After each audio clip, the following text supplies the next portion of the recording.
Yes, hano njye mbifurize kuguma kugubwa neza guhirwa mu byo mukora byose birumvikana abakozi ba News Lab TV turagarutse ni amakuru agezweho arebana n'umutekano politike na diplomasi tubapdatinga tubabwira uko situation ihagaze. Ihuvira bihinduye isura ibintu byongeye gukara nyamuneka bigendanye noneho n'ubwicanyi bugaragaye mu mujyi wa Uvira ndetse n'ibikorwa by'ubugizi bwa nabi bikomeje kugenda bikorwa n'igisirikare cya Repubulika Iharanira Demokarasi ya Kongo FARDC. Ngira ngo ni zimwe mu nkuru zikomeye noneho muri ano masaha tugiye kwinjiramo tukabapdatinga tukababwira uko byifashe mu bice by'umujyi wa Uvira kuko rwose nyamuneka situation ni hatari, ibintu byamaze kuba bigenda biba ibindi mu bice by'umujyi wa Uvira. Sorry by'umwihariko muze kungemera iyi nkuru tuyigabweho ikomeye cyane iturutse hano rwose za Fizi mu mujyi wa Baraka. Nyamuneka aha za Baraka za Fizi n'ahitwa za Karemi ikitwa ingabo z'abarundi zongeye gusuka abasirikare, ariko kandi nyamuneka mu gihe internet mu mujyi wa Uvira yamaze kuba ivaho nyemera nkubwiye yuko FARDC ikoze nayo ibintu biteye ubwoba ndetse FARDC yongeye gutungurana mu buryo bukomeye cyane. Iyi internet tumenye impamvu ikomeye yari yatumye by'umwihariko igihugu cya Repubulika ya Demokarasi ya Kongo mu gice cy'umujyi wa Uvira gikuraho connection cyangwa se internet kugira ngo ibikoresho by'ikoranabuhanga bitaza gukora. Hari impamvu ikomeye cyane ndetse n'amakuru tubazaniye kuri ribura rya internet turaza kubyinjiramo by'umwihariko tubikomoseho tubive imuzi n'imuzingo muri rusange. Turaza kugaruka mu bice bigiye bitandukanye tugende tubapdatinga gatanu kuri gatanu. Murabizi ko amakuru tuba tuyafite ari menshi cyane arebana n'umutekano politike na diplomasi. Muraza kunyemerera turebere hamwe zimwe mu nkuru zikomeye zikomeje kugenda zituruka mu bice bya hano muri teritwari by'umwihariko ya Walikale. Nyamuneka ibintu birakaze bikomeje kuba ibindi turaza kurebera hamwe bimwe mu bice byamaze kuba rwose ivumbi ritumukamo ku rwego ruri hejuru. Amakuru mfite ngo bikaba by'umwihariko ibice ari bice ngo birimo abasirikare benshi ba FARDC ndetse kandi ngo barimo baragaba ibitero ku bwinshi ku gisirikare cya 23. Ngira ngo izi nkuru zikomeye turaza kuzinjiramo tuzive imuzi n'imuzingo tubapdatinge tubabwire uko situation ihagaze by'umwihariko muri izi teritwari. Turaza gukomoza ku makuru menshi byatandukanye arebana n'umutekano politike na diplomasi tugenda tubapdatinga gatanu kuri gatanu tubabwira uko byifashe. Nk'ubu muraza kunyemerera turebere hamwe amwe mu makuru by'umwihariko arimo aturuka Kinshasa. Nyamuneka turaza kurebera hamwe amakuru agaragaza yuko nanga yashyize Tshisekedi mu gatebo kamwe na Habyarimana witaga Perezida Kagame umugande w'u Rwanda. Turaza kuba twikomozaho, ariko kandi turaza kubabwira yuko ingabo z'u Burundi nazo zasubiye mu mujyi wa Uvira ku bwinshi. Turaza kubabwira imirongo y'abasirikare igaragaye ndetse akaba ari nacyo kintu cyari cyatumye internet by'umwihariko ivaho. Turaza kubabwira yuko nyamuneka ibintu byahinduye isura by'umwihariko rwose mu bice by'umujyi wa Uvira. Nyamuneka abaturage bari kwicwa bikomeye n'abazalendo ndetse n'ibikorwa by'ubujura ubwicanyi ndetse n'ibindi bintu bigiye bitandukanye. Turaza no kubabwira zimwe mu nkuru zikomeye zikomeje kugenda zituruka mu bice bya hano muri teritwari ya Masisi. Hari amakuru menshi arimo agenda ahaturuka, ariko kandi si ibyo gusa by'i Masisi ku bijyanye n'imirwano ikomeje kugenda ihaturuka. Uvira tuyisubiremo by'umwihariko ku kibi n'ikiza 23 yamaze kudekana intambara ndetse yamaze no kwitangaza. Byose turaza kuba tubikomozaho tubiva imuzi n'imuzingo tugenda tubapdatinga gatanu kuri gatanu. Rero mu buryo bwihuse cyane ngiye gukubita mbangura, nizere ko turi kumwe. Amakuru tugiye kwa tuyabanamo mu buryo bwihuse cyane. Nyamuneka mukaryoherwa mu buryo bukomeye cyane. Nta wundi butinde nyemera duhite duhera kuri izi nkuru zikomeye ziri guturuka mu mujyi wa Uvira ndetse tubabwira impamvu internet yakuweho mu bice by'umujyi wa Uvira. Mu gitondo cyo kuwa gatandatu nyamuneka ku itariki ya 21 Mutarama 2026 imitwe nyinshi y'ingabo z'u Burundi yinjiye mu mujyi wa Uvira mu rwego rwo gutiza imbaraga ingabo za FARDC n'abarwanyi bo mu itsinda rya Wazalendo baherukaga kuva muri uno mujyi. Izo ngabo rero zinjiriye ku mupaka wa Kavimvira uhuza Uburundi ndetse na Kongo. Sosiyete sivile rero muri Uvira ivuga ko abasirikare b'u Burundi mbere yo koherezwa mu bice bigiye bitandukanye muri uriya mujyi babanje guhuruzwa kuri Rodepuwe yo muri Kavimvira, by'umwihariko ubwo barabanje barabakusanyiriza aho ngaho. Abo basirikare rero kandi ngo banoherejwe mu bice bigiye bitandukanye mu kibaya cya Rusizi, nk'uko umwe mu bakozi ba sosiyete sivile wavuganye n'igitangazamakuru cyacu cyari kiri mu mujyi wa Uvira bitugejejeho. Uyu utifuje ko rero amazina ye atangazwa yagize ati abasirikare b'u Burundi bari muri Uvira, nababonye muri iki gitondo bateraniye kuri Bolonti Puezelo ya Kavimvira, baje kongera imbaraga rero za gisirikare mu bice by'ikibaya cya Rusizi kugeza Kiba. Ntabwo bigeze rero bajya Emakubora aho izindi ngabo zoherejwe. Andi makuru kandi avuga ko AFC M23 imaze igihe gito ivuye muri Uvira. Ingabo zayo rero ziherereye mu gace ka Sanje mu birometero 10 uvuye muri Uvira. Bivugwa ko rero ku kijyanye n'icyemezo cy'u Burundi cyo kongera kohereza ingabo muri uriya mujyi wa Uvira muri Kivu y'Amajyepfo kiri mu rwego rwo gutiza imbaraga FARDC ndetse na Wazalendo mu gihe haba hagabweho ibitero ndetse no gukumira Uvira ko yasubira mu maboko ya AFC M23 kwa 18 rero Mutarama nibwo M23 yavuye burundu mu mujyi wa Uvira nyuma y'ukwezi kurenga uri mu maboko by'umwihariko M23. Uyu mutwe rero wari wigaruriye uriya mujyi ku itariki 9 Ukuboza 2025 ubwo wabirukanagamo ihuriro ry'ingabo za Repubulika ya Demokarasi ya Kongo ndetse n'iz'u Burundi. Nyemerera turebere hamwe nyamuneka ibijyanye na interinete nayo yavuye mu mujyi wa Uvira. Iyo interinete ikimara kuva mu mujyi wa Uvira ibyabaye biteye ubwoba, hoherejwe amakamyo ya gisirikare, hoherezwa abasirikare benshi, binagaragaza yuko rwose nyamuneka ivumbi rishobora kuba rigiye gutumuka mu buryo bukomeye cyane. Reka yenda tubyinjiremo turebere hamwe ibyatumye interinete iva, ariko tubanze twinjire gato muri no nkuru. Repubulika ya Demokarasi ya Kongo rero yakubye interinete mu mujyi wa Uvira uherereye mu ntara ya Kivu y'Amajyepfo nyuma y'iminsi mike ingabo zawo zibugarutsemo.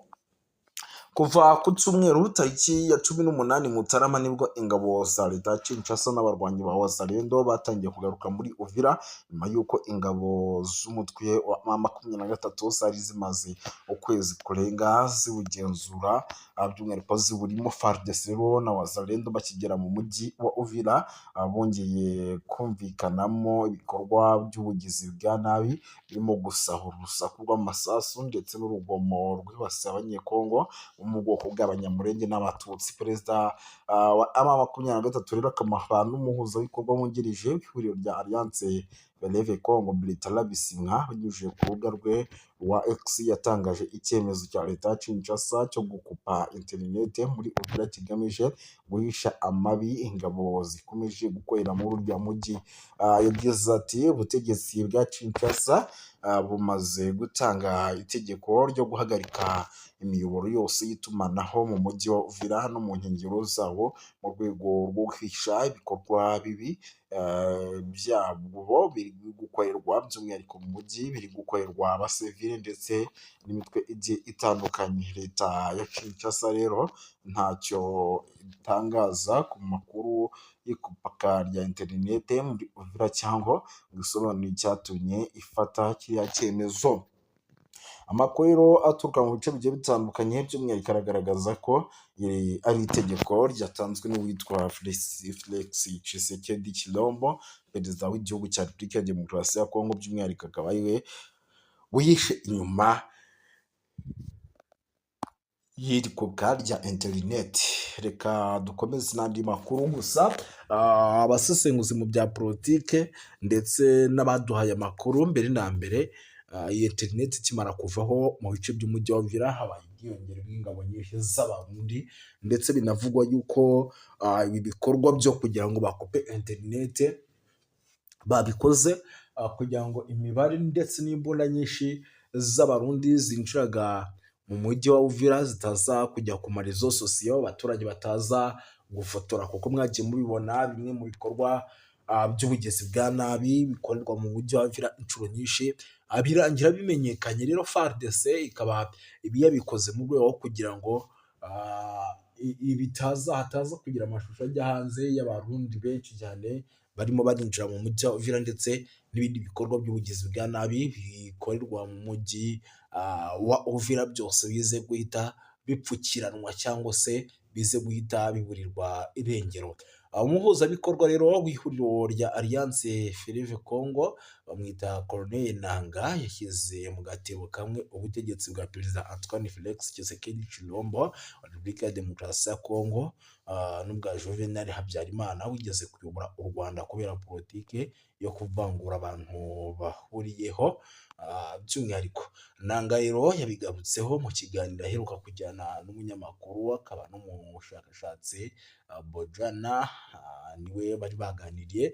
Muri iki kiganiro rero Nangaa yagarutse ku ngengabitekerezo n'ivangura ubutegetsi bwa Repubulika ya Demokarasi ya Congo bumaze igihe bwigisha, agaragaza ko byumvikanisha umugambi mubi cyane mu buryo bukomeye cyane.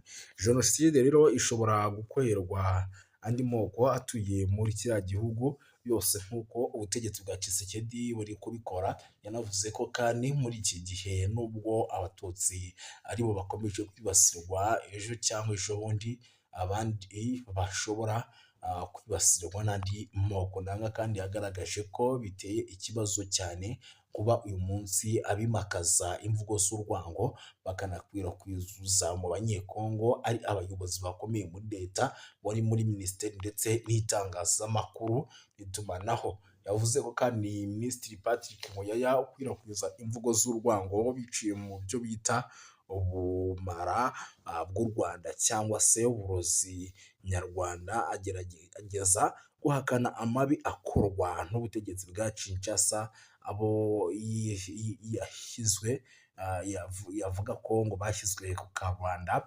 Yatanze rero urugero kandi amagambo yibasira by'umwihariko abatutsi ku byatangajwe n'uwitwa General Sebikenge wahoze ari umuvugizi w'ingabo za FARDC muri Repubulika ya Demokarasi ya Congo. Yavugiye kuri televiziyo y'igihugu ariko amahanga bikarangira aruciye akamira. Yunzemo ati hari n'undi munyamakuru ku muyoboro wa televiziyo y'igihugu wavuze ati Nangaa aho ari turahazi, aho umugore we n'abana bari turahazi, turasaba buri wese gufata abana be ku ngufu.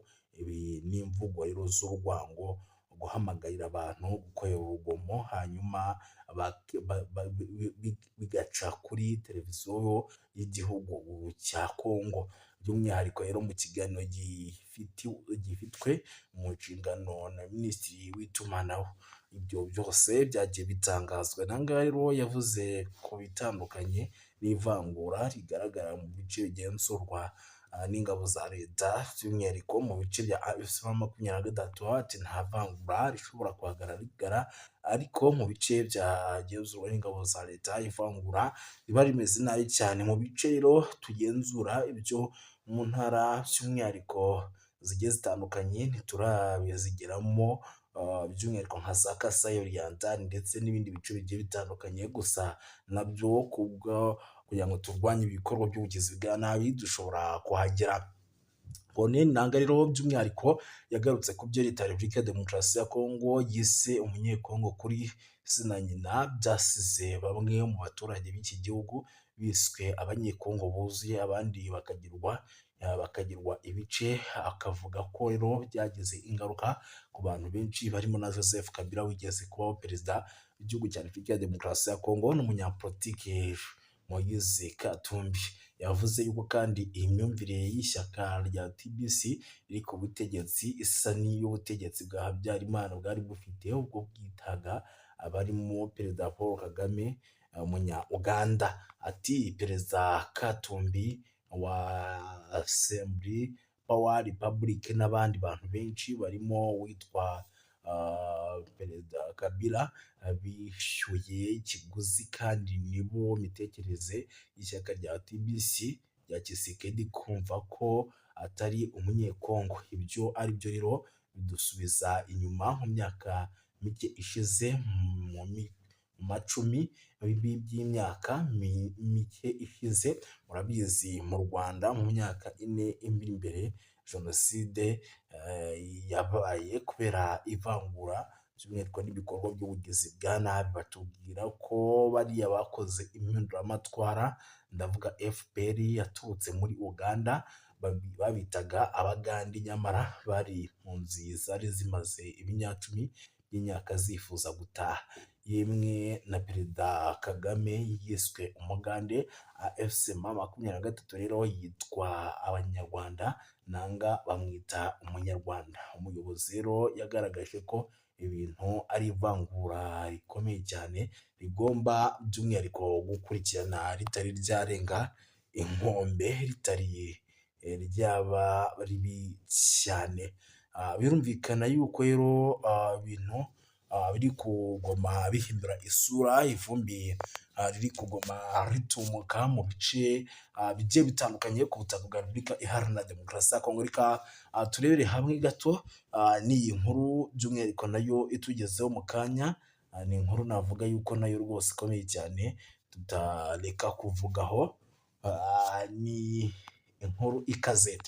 Ni ukuvuga ngo leta ya Repubulika ya Demokarasi ya Kongo yashyize ku mugaragaro urutonde rw'amabuye y'agaciro ateganya gucukurwa, gutunganywa n'abashoramari b'Abanyamerika mu rwego rwo gushimangira ubufatanye by'ubukungu ndetse no guteza imbere iterambere rirambye hagati y'ibihugu byombi. Nk'uko byemejwe n'abayobozi babiri bakuru bo muri Repubulika ya Demokarasi ya Kongo batifuje ko amazina yabo atangazwa ku rutonde rwoherejwe muri Minisiteri y'Ububanyi n'Amahanga ya Leta Zunze Ubumwe za Amerika i Washington mu cyumweru gishize. Iyi ntambwe igaragaza ubushake bwa leta ya Kinshasa bwo kugira amahirwe y'ishoramari rishingiye ku nyungu rusange, ku muco no ku mategeko no ku mutekano w'igihe kirekire mu rwego rw'ubucukuzi bw'amabuye y'agaciro. Uruhare rw'abashoramari b'Abanyamerika rushingiye ku masezerano y'amahoro n'ubufatanye n'iterambere ry'ubukungu. Repubulika ya Demokarasi ya Kongo rero yagiranye n'u Rwanda ubufasha bwa Leta Zunze Ubumwe za Amerika rero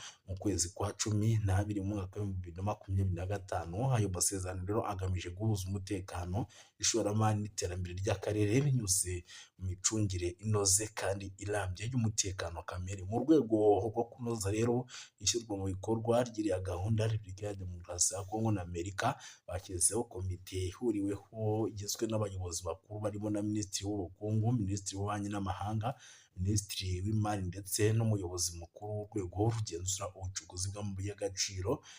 Komite rero ikaza ifite inshingano zo kugenzura, guhuza, kwihutisha ibyemezo by'ingenzi bijyanye n'ishoramari.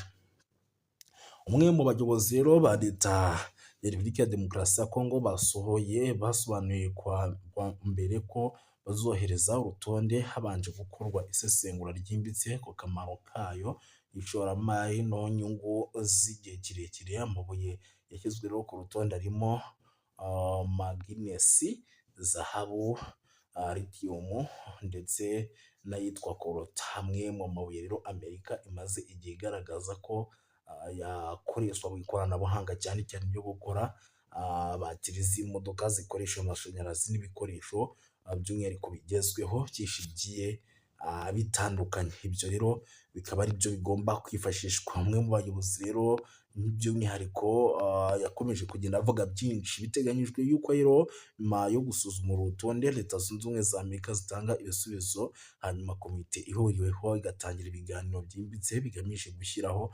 amasezerano arambye yishyirwa mu bikorwa. Ibyo biganiro bizabanda mu gucungira mu micungire myiza yo kurengera ibidukikije, guhangana n'imirimo yo kongera agaciro umusaruro w'amabuye y'agaciro mbere mu gihugu. Iyi gahunda rero ifatwa nk'intambwe ikomeye ishobora guhindura isura y'ubukungu muri Repubulika ya Demokarasi ya Kongo, igashyira imbere ishoramari rifite ireme rishingiye ku muco, inyungu z'abaturage ndetse n'ubufatanye mpuzamahanga bugamije iterambere rirambye mu gihugu. Ibyo ni bimwe mu bintu bikomeje kugenda bigaragara ku butaka bwa Repubulika Iharanira Demokarasi ya Kongo. Nyamuneka ndabona amakuru ari menshi arebana n'umutekano, ariko kandi bwa mbere Perezida Donald Trump yanavuze ku banyarwanda n'abanyekongo yirukanye muri Amerika. By'umwihariko nabyo turaza kugumya tubikurikirane turebe uko bihagaze. Reka tunabashimire dusoreze aha ngaha.